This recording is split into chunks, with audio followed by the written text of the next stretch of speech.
So now on a more general note, before we look into those topics, where we also have some photos to show. You've worked as a photojournalist, you're also trained as a photojournalist, you also worked as an artist. I know it's weird to make this like differentiation because of course it goes hand in hand. But we spoke about it before. Which topics, where do you draw a line between the two? Where do you say this is clearly one or the other? And then are there topics that can only be treated in one or the other? So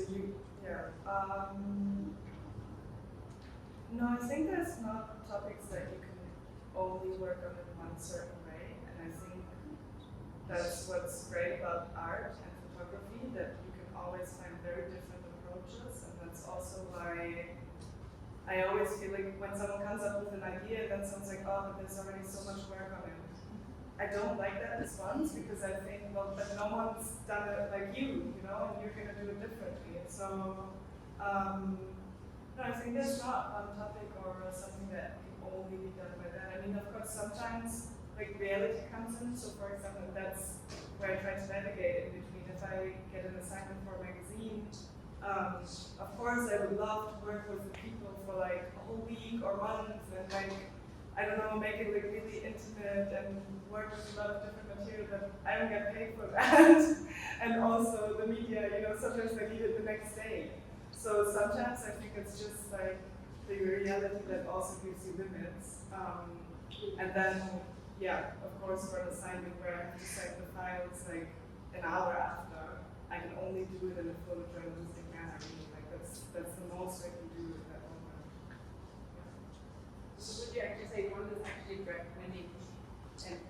I should not say that out loud, but no, it's also, I think they're so different, and I really enjoy both. Like I enjoy the quick jobs where I have to be like really there and just function for 6 hours and then send the pictures quickly or the next day.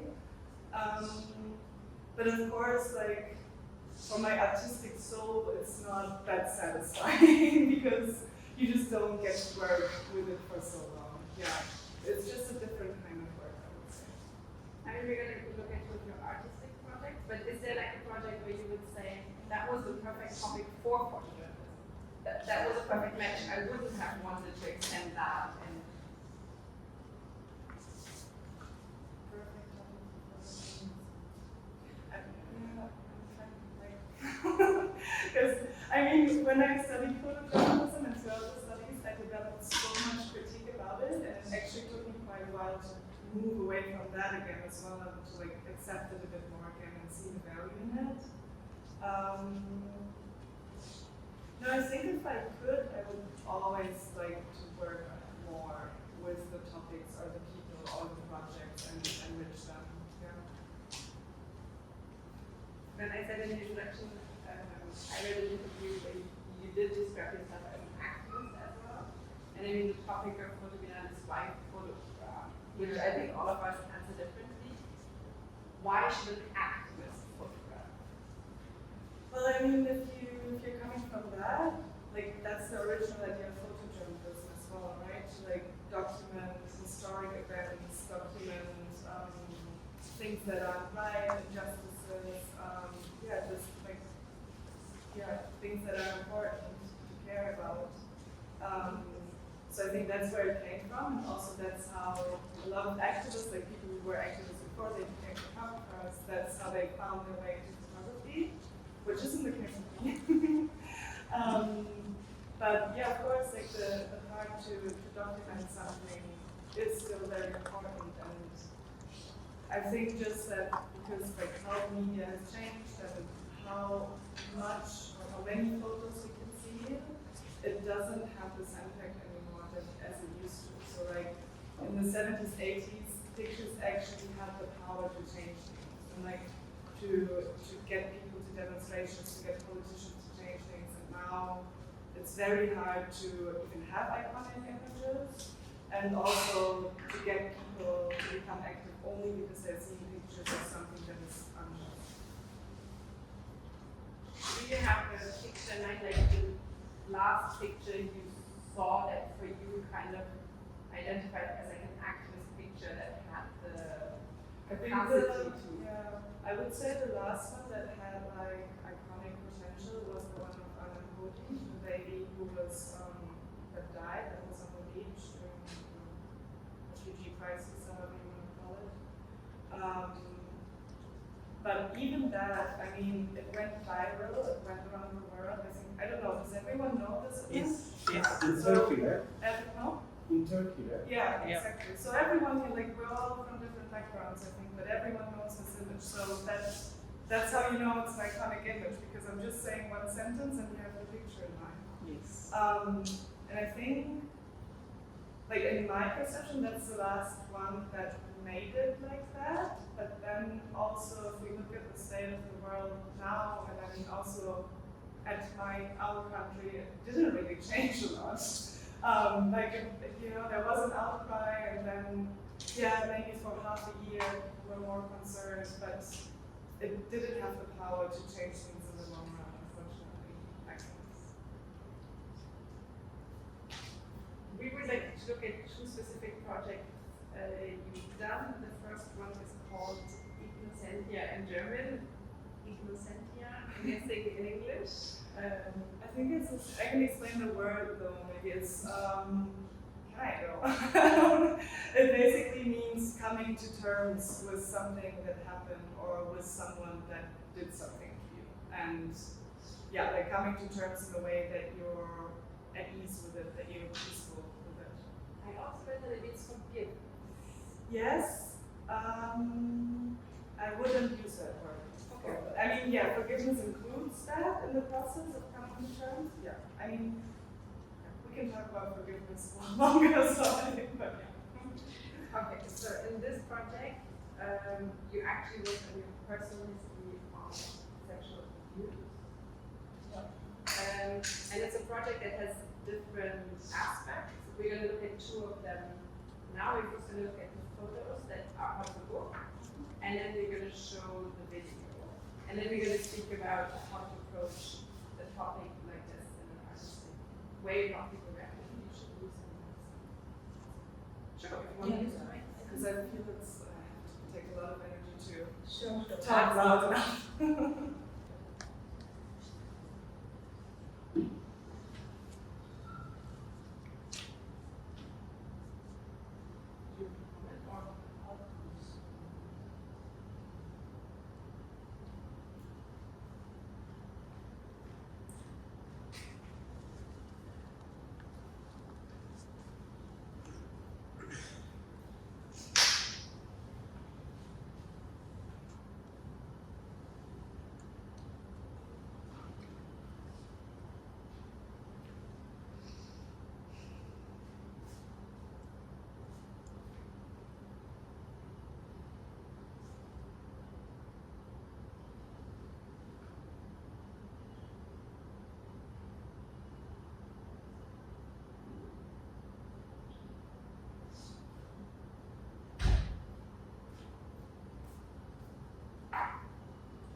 Yeah, I was just going to say, this is a report after a suicide attempt, so it's the doctor's report.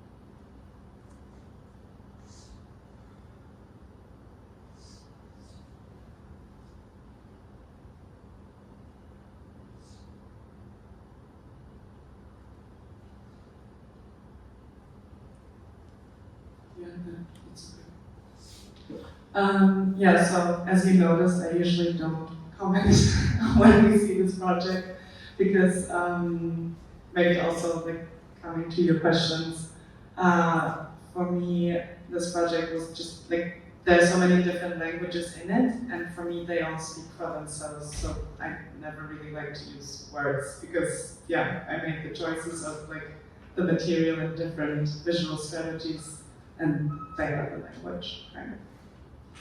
We can also pass the book if you like. There's 2 copies. Just use that.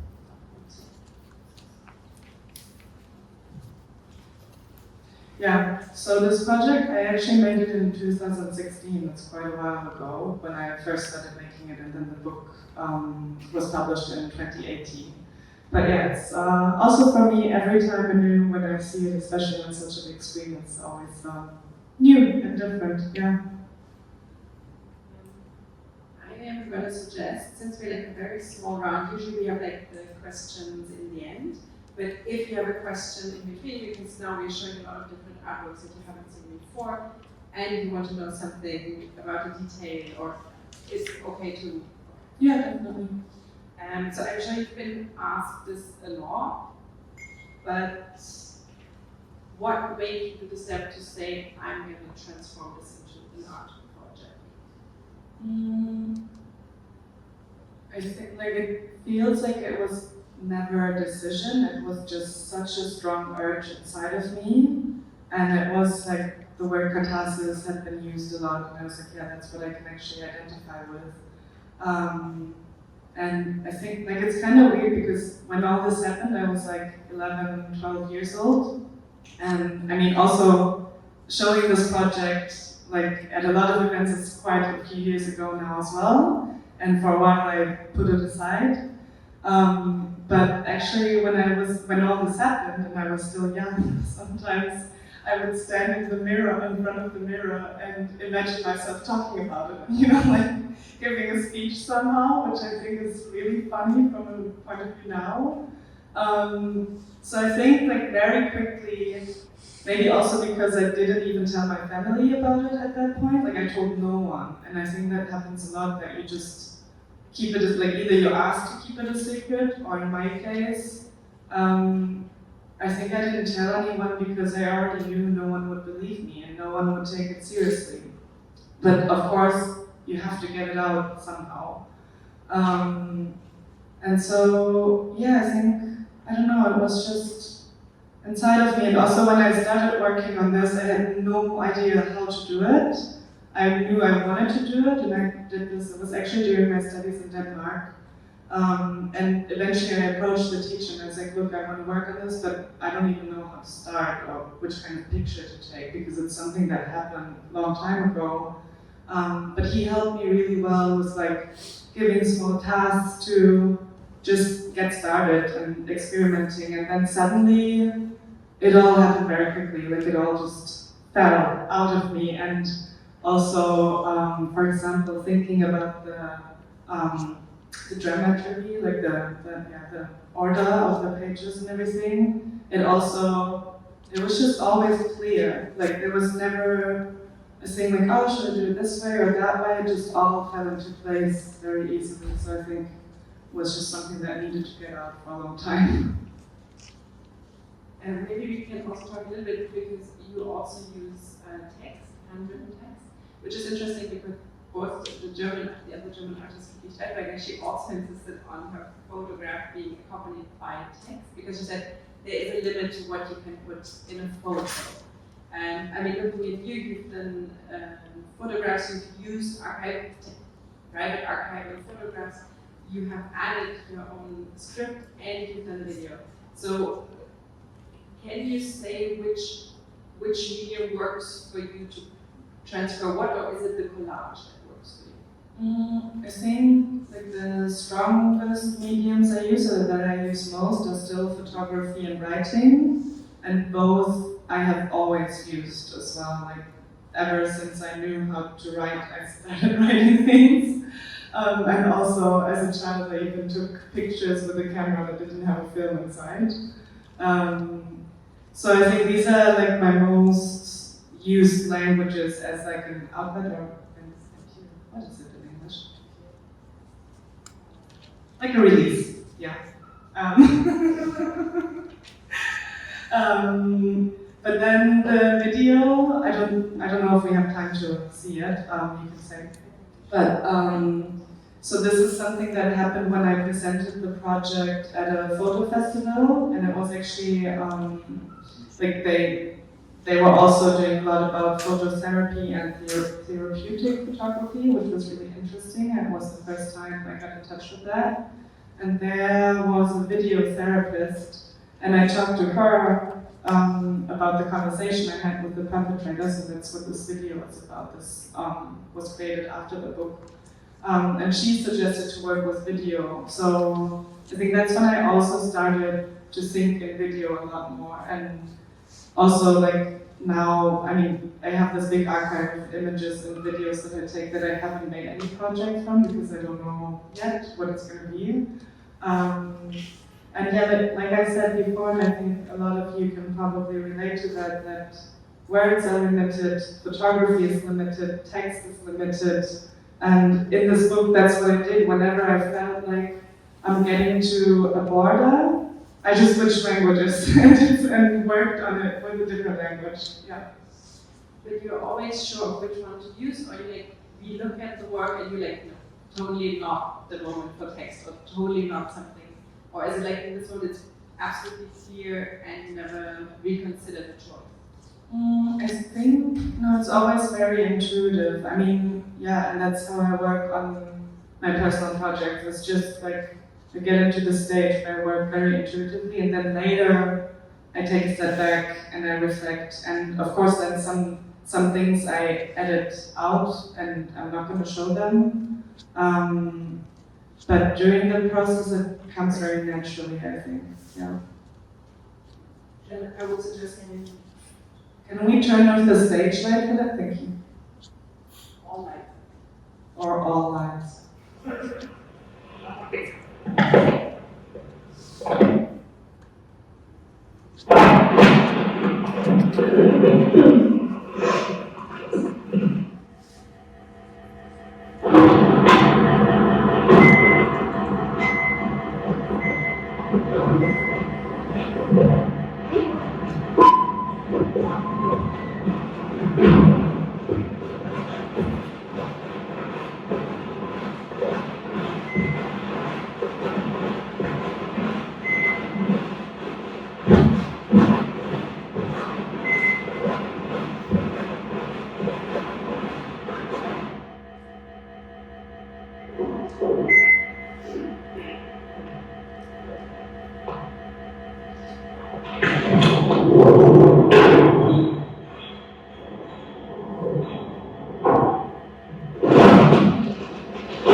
Und erstmal Danke zu bekommen, das weiter zu schaffen. Ich wünsche mir vor allem, dass wir über das reden, was passiert ist. Und ich habe sehr viele Fragen, auf die ich lange keine Antworten gekriegt habe.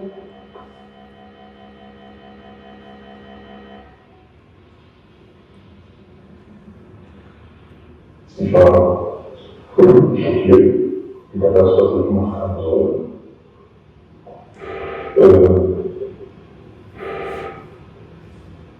Ich weiß, dass irgendetwas war, was ich gemacht habe, was nicht richtig war. Ich habe lange damit gedacht, was wirklich da passiert ist, was passiert sein konnte. Das war mir schon diesmal nicht bewusst. Ist das richtig, wenn man sagt, keine Gefahr? Das ist wie soll man das erklären? Das kommt sich ganz wichtig, was so aus der Maschine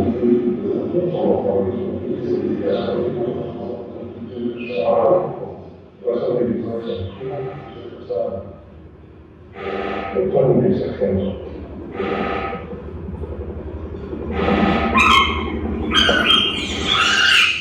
Wenn du ganz ehrlich zu dir selber bist, kannst du dich denn daran erinnern, dass du Anziehungskraft zu mir als kleines Mädchen gespürt hast? Ich fand die immer sehr, sehr nett und toll und dass man viel Blödsinn miteinander machen konnte.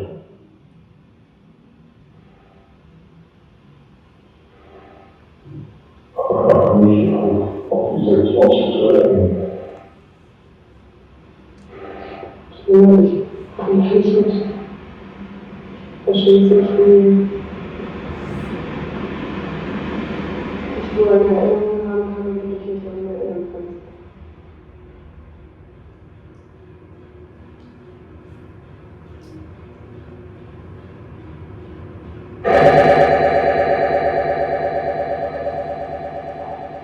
Ja, das ist vielleicht mehr irgendwie.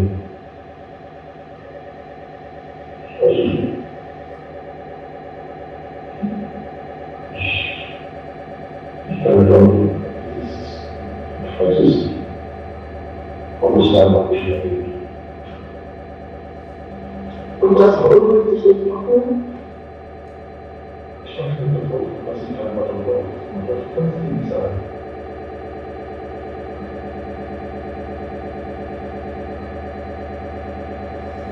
Wenn du diese Leitung verstehst und wenn du dich mal von selber nicht schon überkontaktiert hast und mir das mitgeteilt hast. Ich weiß es nicht.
I'm looking at you now, or rather, looking at an image of you.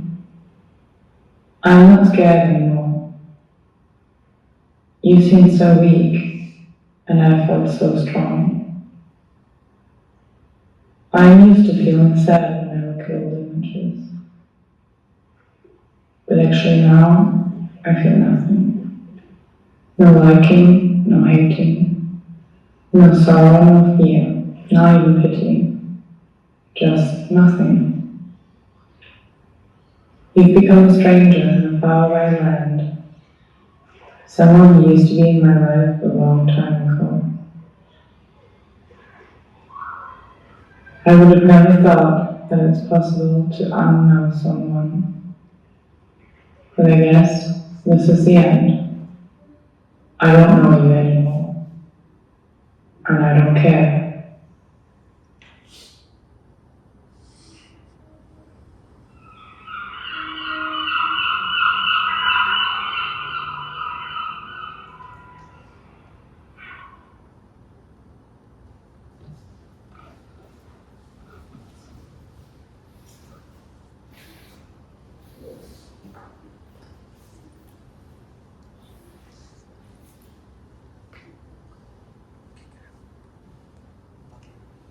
Again, the floor is also open if you have questions. But I guess one of my questions, I mean, I find it really interesting that you started looking into therapeutic photography as a means, but that's something after this project that you never considered Therapeutic photography. No, I did find that really interesting, and I also thought about working with it more. And I might at some point in my life. Like I did try it a little bit, and like I tried techniques that I learned with some friends, and like tried to pass on the knowledge and everything. But at some point, I have to admit, I made well, maybe it's not even egoistic, but I felt that my artistic urge is too strong, and that I do want to continue to make own projects. And I mean, in the projects that followed after that, I tried to work, like if I worked with people, to apply techniques that I learned about therapeutic photography with them as well.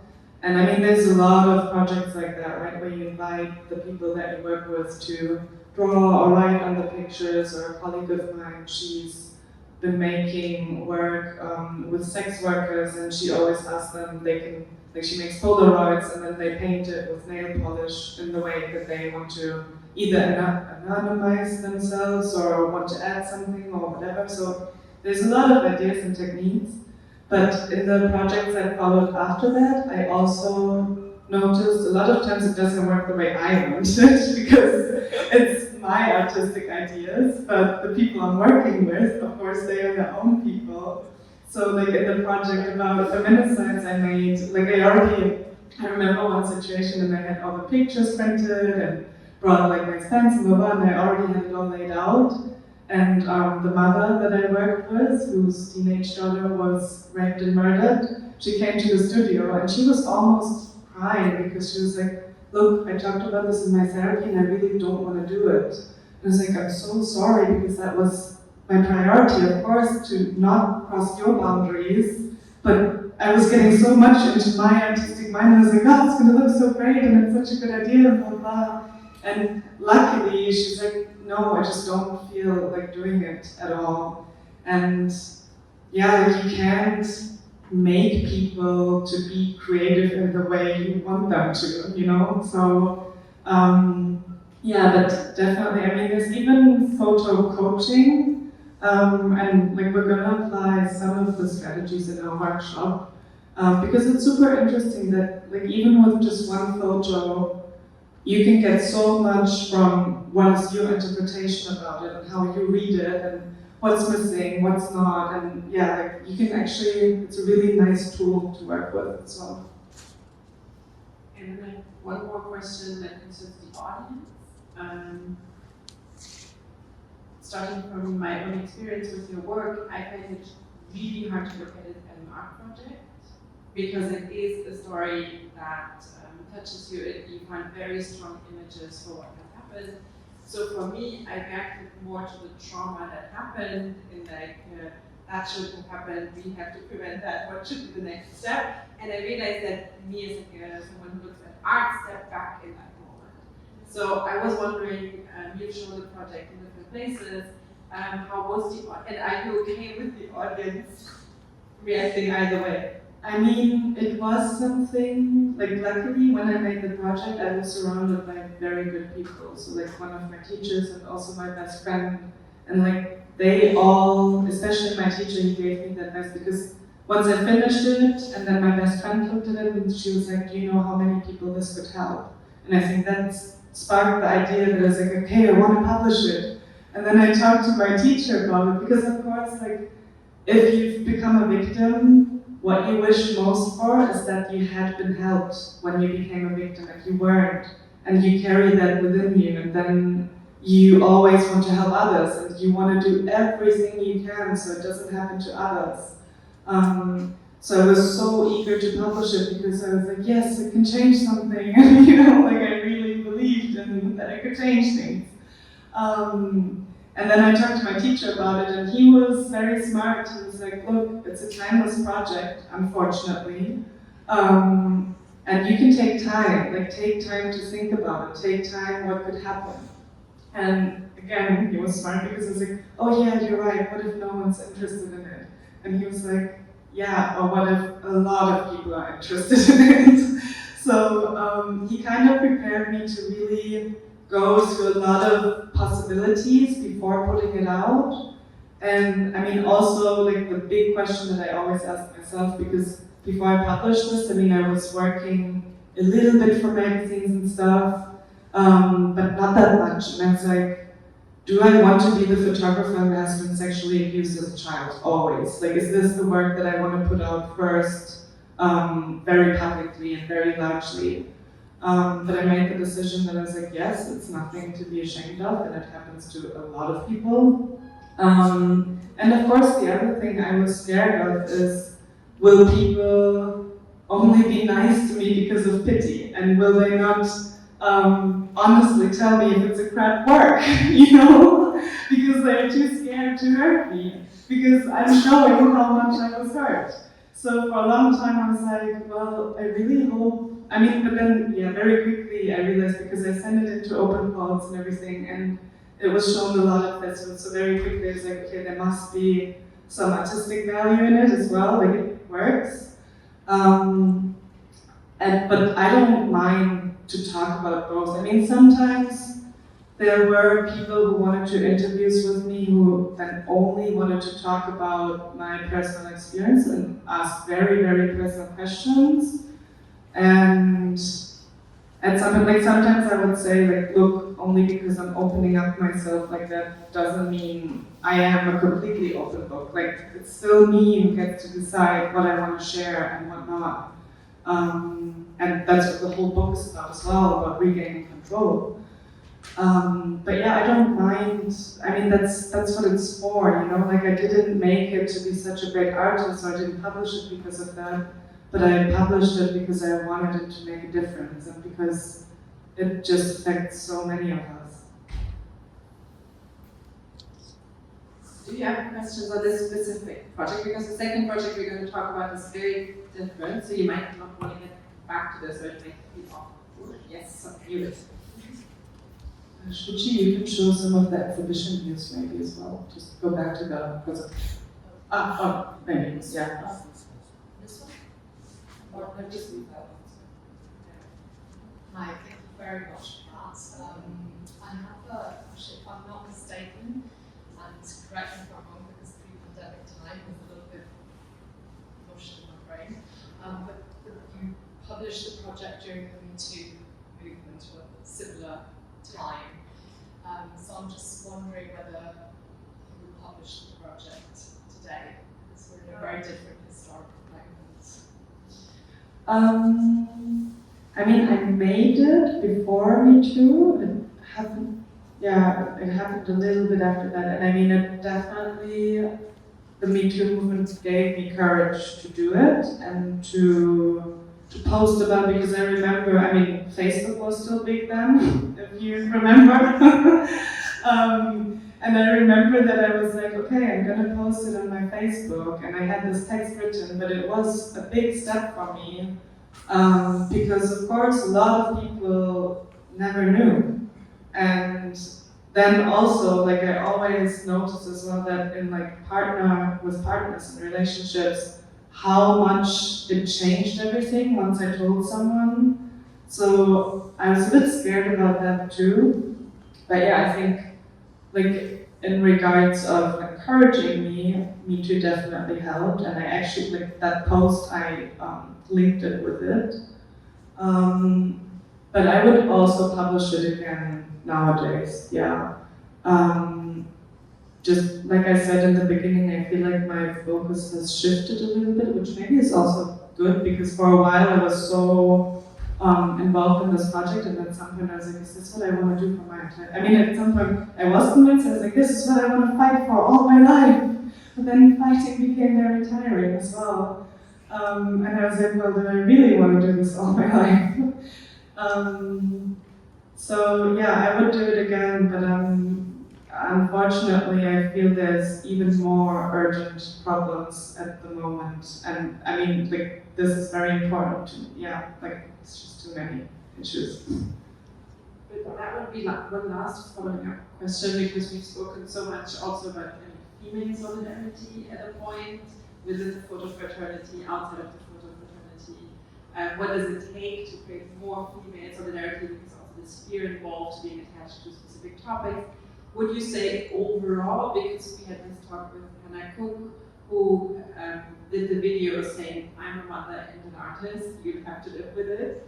And she had this, I'm not comparing that, no, but she had like the same kind of, everyone was like, are you sure you want to be branded as the mother who is an artist? And she said in the end she was surprised. Yes, she of course got that, but she got like a huge amount of solidarity and people actually being like, great that this specific work is out now. So the fear in the beginning was kind of balanced by the positive support she actually received, unexpectedly, kind of. So would you say that for you, the reaction were mostly solidarity? Yeah, I want to add a few things. Firstly, yeah, like I know it from a lot of colleagues who became mothers that they were very scared that editors would find out, because it's a known fact that you get less assignments because people are always like, well, she's a mother now, she can't work, right? But when men become fathers, no one cares because the mother can take care. So it's a thing that still happens a lot, and unfortunately, like despite all this solidarity that I will reply to in a minute, and also despite the Me Too movement, which also like there was a lot of organizations and institutions suddenly coming up, also in the photography industry, campaigning for women to be more seen, to get more assignments, for more equal assignment giving. But I feel honestly nothing has changed. It was like a little peak, but now when I look at German newspapers, magazines, media, and I'm already super fucking annoyed, to be honest, about the amount of male names I get to see all the time. White male names, I should add. Coming back to the solidarity, because that's something, of course, I try to prepare myself for every possible scenario. And of course I was also really scared to get like hate speech or people in an audience that, I don't know, would just say weird things. But I was actually overwhelmed how people reacted. Like it was one of the nicest parts of it, I think, because firstly, everyone just believed me straight away. And I think also in this room, probably none of you questioned if I made this up. But this was a thought that stuck with me for 15 years. So that was a really nice experience. And then a lot of people expressed sympathy and empathy, and not in a pitiful way, but like they were thankful that I made this project. And of course, later I realized, yes, of course, there are a lot of people who are affected themselves as well. And still, up to this day, every now and then I get personal emails or messages, and that's actually what I love most, and what, it kept me going in that work as well. Last chance for questions on this specific project. Hello, thank you for sharing. This is a very personal book, and you have to look at your past, which might be very hard. And sometimes looking at the past reinforms certain past events also. So while you are looking at this work, how did you get past these difficulties of looking at the past while doing this work? How did I get past the difficulties? of looking at your own past, which is traumatic, very traumatic. So, I mean, it wasn't easy. It's not like working on this was just pleasure and fun, although it was sometimes in between, but it was a hard time, and also what's really kind of ironic, while I was working on this project and then when I published it, I was actually in an abusive relationship, which is very common as well, that this happens to people who experience abuse in their childhood, that they will sort of find themselves in the same patterns again and again. And yeah, I'm just gonna be honest with you, at some point I did have PTSD, I went to therapy, I was in a clinic, like it's not all success and easy, it's hard and it's also very hard personally a lot of times. I had to take breaks from work, so like normally in a presentation, of course, you only get to see the good sides, but it's not like that. Okay, I might stumble a little bit when I ask this question, but this would be easy to look at. I wanted to ask how you were able to revisit the photos from your childhood when this happened. Like, how does it feel to look at those images and associate it with the event? Or were you able to say that, okay, something happened and the rest of my childhood was happy? I think that's what you say at the beginning, right? Does it color how you look at your childhood?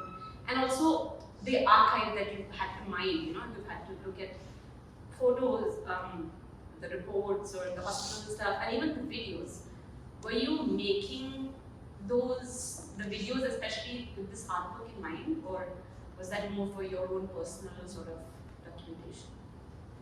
So maybe I'll get to that one first. The videos I mostly started making after I had that talk with the video therapist, because I had this conversation with the perpetrator, and I knew I needed, basically all of this is my personal processing, right? And it's also from a point of getting no other help. And that was all I could turn to, art. So originally, when I had that conversation afterwards, I was like, there were some very strong images, for example, when he was swallowing, or it was like a very weird scene after he had left, and I looked outside the window and then he looked back up. And there was like a moment where we really looked each other into the eye. And I had all these images in my mind, and of course in that situation I couldn't photograph. But, and that's coming back to your question of switching visual languages, I don't know how to draw very well. So these were things I wanted to draw, but I can't. And I thought about if I just asked someone else who's good at drawing to do it for me. And then I talked to this video therapist, and she's like, well, why don't you just work with video? So most of the videos I started making then, and just wherever, that one video with all the bugs flying, I don't even remember, I was at some photo festival as well, so it was just in daily life, in between, and in moments where suddenly it came down on me, and I was thinking about that, and I needed to process something. And then when I edited the video, for example, the scene of the ocean, that was taken from before, and some of the images in the book as well. For example, the forest that's very dark. I took that in the area of where my grandparents and this person lives. But I took it way before, but I suddenly remembered it. So I also went through my entire digital archive and analog archive, and just very intuitively grabbed what seemed to be fitting. And then your other question was how did I do it also emotionally, you mean looking at it, yeah. So going through the family archive was actually very eye-opening for me as well, because I had all these, I don't know, in Germany probably too, you get bags with your pictures in it, and then there's the date in the back. So I had all these, sorted them by year, went through them, picked out the ones where I was like, oh, this is a happy memory, blah, blah. And as I went through them, at some point I was like, oh, I started reacting very differently to the camera, and you can see that in the book as well. That's kind of the ones that I included. That as a young girl, I'm a very happy child, very open, turn towards the camera, and suddenly there's a complete change, and I sit like this, and I'm like turning away, and I'm not comfortable with being seen anymore at all. And was sort of being targeted by a camera or just by someone in general. And for me, it was almost like a proof, because then I looked at the dates and I was like, and that matches my memory. Because of course, like with these things, I mean, it's not like I, kept notes about it, very detailed, when did what happen. It's just all blurry memory. But for me, that was sort of evidence to reinforce my memory as well.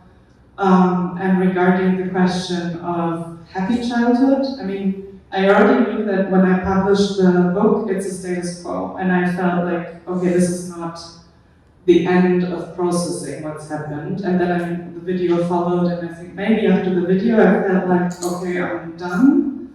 And then I studied psychoanalysis, and I realized I wasn't done at all. And I think my perception of I had such a happy childhood also changed with that, but it was a very long process. And I think there's always a big part of denial in these stories as well, because like if something that traumatic happened to you, of course you want to hold on to something else that was good. And you don't, like none of us wants to be a victim, really, and especially not for the whole life. And when I read like studies about child sexual abuse, and a lot of them suggest that it happens to children that come from like, I don't know, dysfunctional families anyway, and I was like, no, that's not me. But throughout the years I realized, well, actually my family wasn't the greatest as well. And I mean, there's a reason I didn't tell anyone, and there's a reason it could happen in the first place. So yeah, it's extremely painful, but still I'm here and I can smile.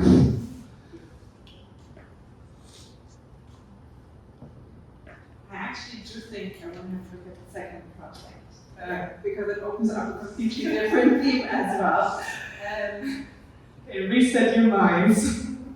Yes, but I think that, yes, also interesting because this is like, I don't think you can do a more personal project than that. And like I said, you were like very focused on that for a specific time, but you also do very different work. And I would like to go through one project that is called The Many Wives of Mr. ... And we will have a look at the pictures, then you can say a bit about the project, and then maybe we can just speak about the who gets to speak for who. How do you approach it if it's a very personal story, but someone else's personal story? How does that change the approach as an artist? Actually, can you go back to shooting? This time I'm going to comment. But, so it's a very good bridge saying, because I made this very personal project. It was shown a lot. I was interviewed a lot. I mean, of course, with the idea of like becoming an artist, having success, that also came true with this project. So it was, it also gave me a lot of good things. So then, and I finished my studies with that, and then of course, I was very eager to pull out the next project and to stay very successful. And people are putting pressure on you as well, of course. They're like, what's your next project? What are you going to do next? Blah, blah. And I mean, the one that was actually supposed to follow, like it all became a bit chaotic also because of the pandemic, because the world was just upside down. The one I was actually going to do right after this one was about feminicides in Germany. So everyone's familiar with the term feminicide? Yeah? Okay. But then, this project became longer, and then things changed. And this was another one, though, that I had in mind for a while. So it started with the box of letters that I found, and this is only very, very few of them. But it was a box of like 400 letters sent by Filipina women to one man in former Eastern Berlin. Maybe I can I go through this one? Maybe you do. Oh, skip that one. For some reason it's not showing well. So these are some of the letters, and like very quickly when I looked at the letters, because they started out as like, hey, I'm looking for a pen pal friend end. But very quickly you get the idea, okay, this is about arranged marriages. Yeah, you can just keep going.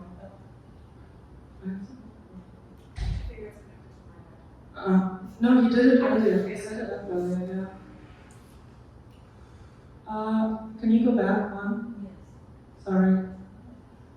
Yeah, you can go. Go to the next one. So I found this letterbox and I was like, I know I've heard that this exists, and I also know that a lot of times when you see couples in Germany or Europe, this is what people assume, like if it's an Asian woman and a white man. And when I first, I just simply Googled it, and very quickly found this agency, which is from nowadays, Cebu Women. So I was really shocked. I was like, wow, okay, so this box of letters that I found, it still exists in the same way nowadays, but just even, any one of you can actually go on the site and look at all these profiles of these women. And I mean, it's hundreds and hundreds of them. And that was my first initial thought, that I was shocked that it's still existing. And also my idea, okay, my society is taking part in this because the men that do this are from my country. So I decided I wanted to make a project on it, and again, I also really wanted to show how creative I am, and do another really good project, Sorry, some of the files, yeah, we did this quickly, so you can just skip the ones that don't come up well. Yeah, this is one of the letters that was in the box as well, from one of the agencies. So I took one of those quotes, I'm just gonna read it quickly. Marriage to a Filipina will be an entirely new experience for you. It is similar to the old-fashioned apple pie that your grandma used to bake. A Filipina is happy and contented to play second fiddle to her husband. She will work hard to the point of sacrifice to keep the marriage lasting. Tradition and culture trained her to be a step behind, a rung lower, and subservient to her husband's wishes. In a Filipino home, it is the husband who makes the decision. The wife merely follows his orders. Only one captain rocks the boat. This is what has kept Filipino marriages a commitment for life. Equality among Western men and women is one of the factors that has wrecked marriages. A Filipina is not liberated nor feminist-oriented. So this is from the 80s, but actually when you go on YouTube, there's a lot of videos about this as well by the agencies who are presenting women, but also by couples that met, and also by men talking about the benefits of a Filipina woman. I don't know, do we have time? It's a 3-minute video. No time. I think it might be tight. Okay, yeah, then it's fine. That's okay.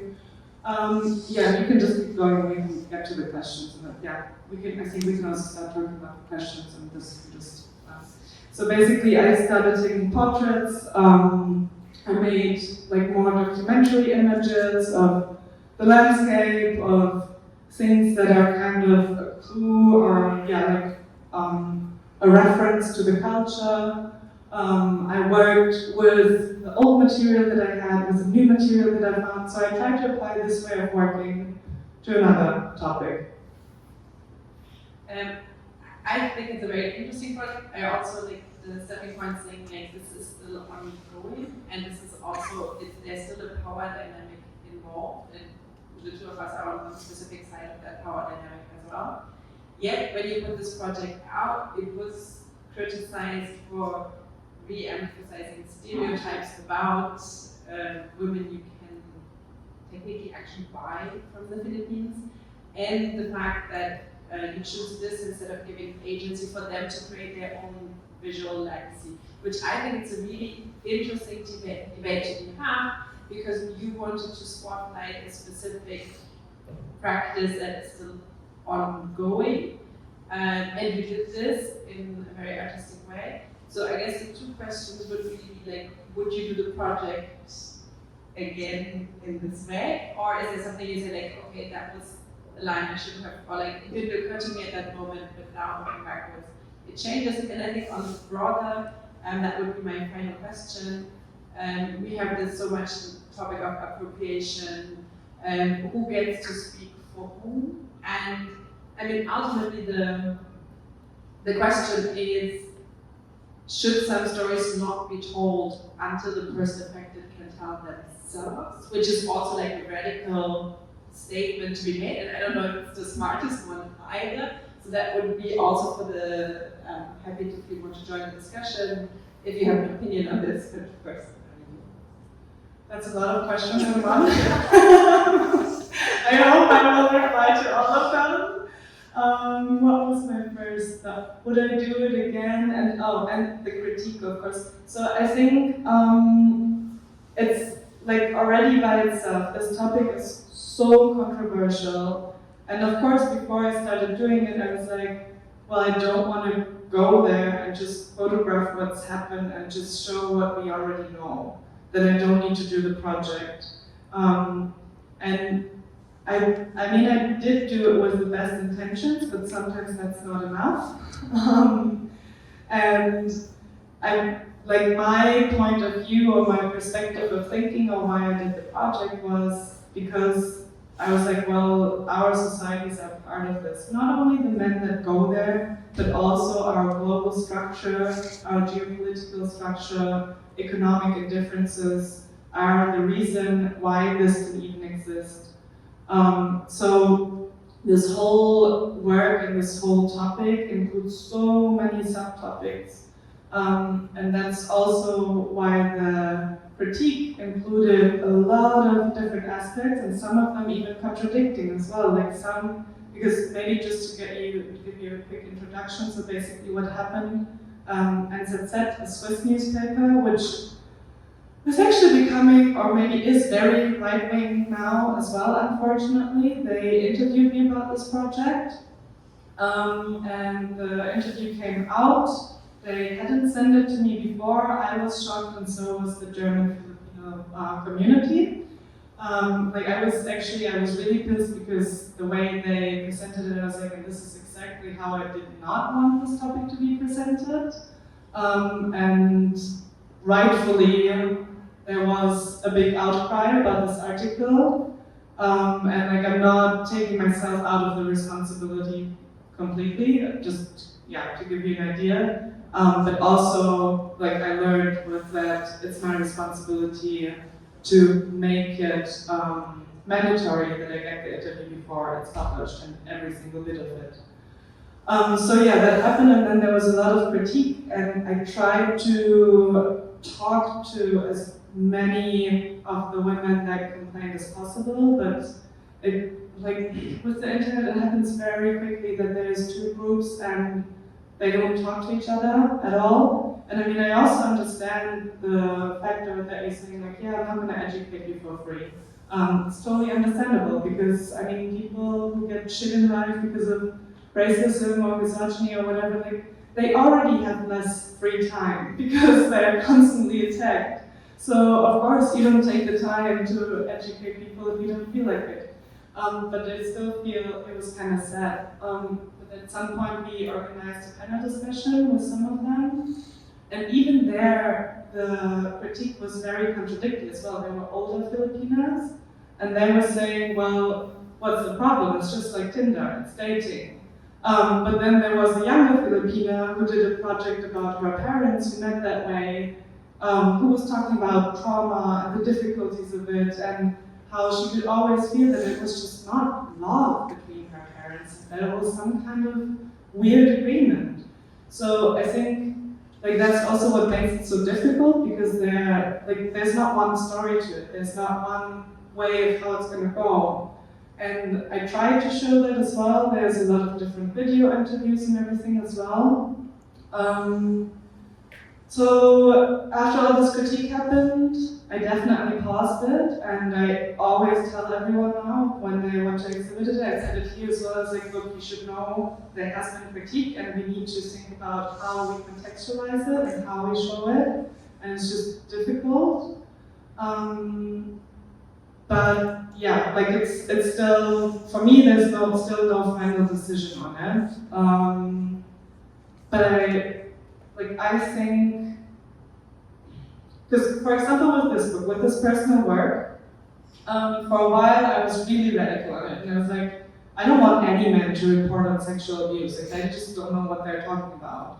And at some point I was like, well, but we kind of need allies too, and it's also nice if you don't always just have to do the work for yourself.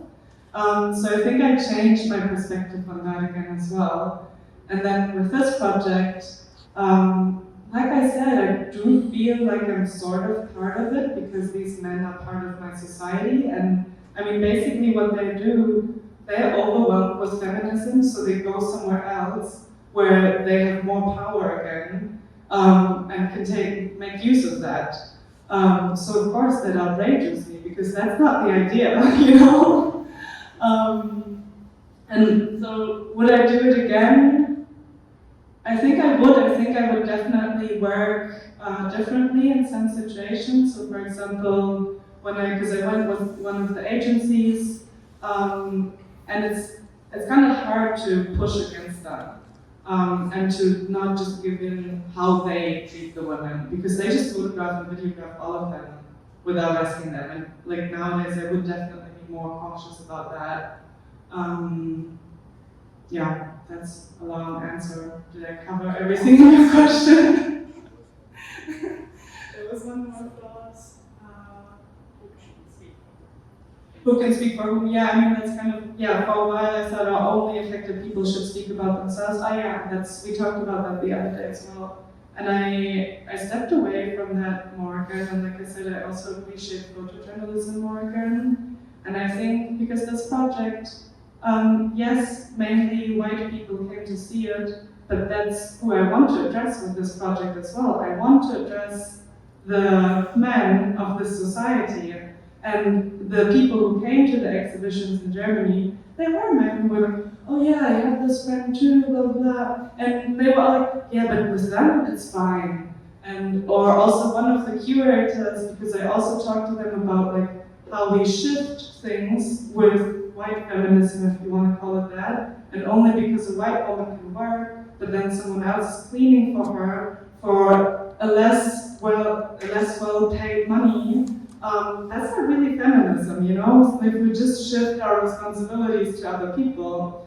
And I said that in one of the exhibitions with one of the curators as well, and he's like, oh, I don't think that's a problem. I was like, well, it actually is. So I think, like it has been said here the other day, like certain people will only listen to certain people, someone said. And I think sometimes you need to make works that are for a certain audience to actually even reach them too. Yeah. If there's one last question, I will take it. Otherwise, I would really thank you very, very much for spending Sunday morning with us. I hope you had as much of a fascinating time as I had. Thank you so much for presenting those 3 projects to us.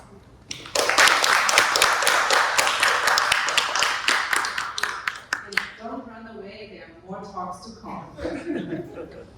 Thanks so much for coming, everyone.